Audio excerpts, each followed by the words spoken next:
عالمی برادری نے پاکستان کے لیے اس مشکل وقت میں خوراک، پانی، ادویات اور دیگر اشیاء ضرورت بھیجنا شروع کر دی ہیں۔ امریکہ نے اس سلسلے میں $1 کروڑ کی امداد کا اعلان کیا ہے اور فوجی ہیلی کاپٹرز دیے ہیں تاکہ سامان تقسیم کیا جا سکے۔ امداد میں پکا ہوا کھانا بھی شامل ہے۔ امریکی وزیر خارجہ ہلری کلنٹن نے پاکستان کے ساتھ امریکہ کے مضبوط تعلق پر زور دیا۔ ہم گزشتہ 1 سال سے پاکستانی عوام کے ساتھ مضبوط رشتہ قائم کرنے کے لیے کام کر رہے ہیں اور ضرورت کے وقت ایک دوسرے کا ساتھ دینے کے لیے موجود ہونا ہماری دوستی کا اہم جزو ہے۔ انہوں نے امریکیوں سے اپیل کی کہ وہ اپنے موبائل فون کے ذریعے امداد دیں۔ You can text the word SWAT, SWAT. آپ سوات یعنی SWAT لکھ کر 50555 پر ٹیکسٹ کر سکتے ہیں۔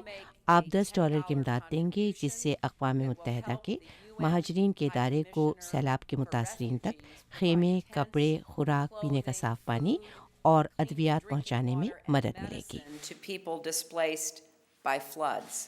مگر امدادی کوششیں چھوٹے کاروبار کرنے والے افراد کی پریشانی حل نہیں کر پائیں گی جن کا سامان سیلاب سے خراب ہو گیا۔ کم سے کم 5 دن گزر چکے ہیں، میں اپنا کام شروع نہیں کر سکا اور دکان شروع کرنے میں 45 دن اور لگیں گے۔ فیاض طلعت کا سب کچھ سیلاب کی نظر ہو گیا اور اب وہ ایک خیمے میں پناہ لیے ہوئے ہیں۔ پریشان سر، پریشانی جب دھوپ نکل جاتی ہے تو گرمی ہو جاتی ہے، جب بارش ہو جاتا ہے تو پھر ہر چیز پانی پانی ہو جاتا ہے، نہ کوئی پیشاب کا جگہ نہ کوئی اور چیز کا جگہ ہے، ہر طرف سے مطلب تباہی مچی ہوئی ہے۔ خالد زمان کے گھر کو 4 میٹر اونچا سیلابی ریلا تباہ کر گیا۔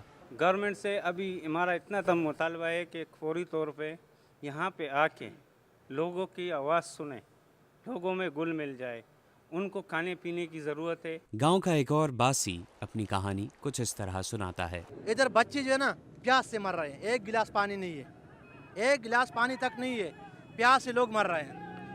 یہاں عاملے عورتیں اس پہاڑ میں جو ہے نا کل رات جو ہے نا بچے پیدا ہوئے۔ جیسے جیسے خیموں میں پناہ گزین کی تعداد بڑھ رہی ہے، اہلکاروں کو اندیشہ ہے کہ آلودہ پانی سے پھیلنے والی بیماریوں میں اضافہ ہو سکتا ہے۔ جوں جوں سیلاب بڑھ رہا ہے اور وبائی بیماریاں پھیل رہی ہیں، حکومتی اہلکاروں کو خدشہ ہے کہ اس کے نتیجے میں اموات میں اضافہ ہو سکتا ہے۔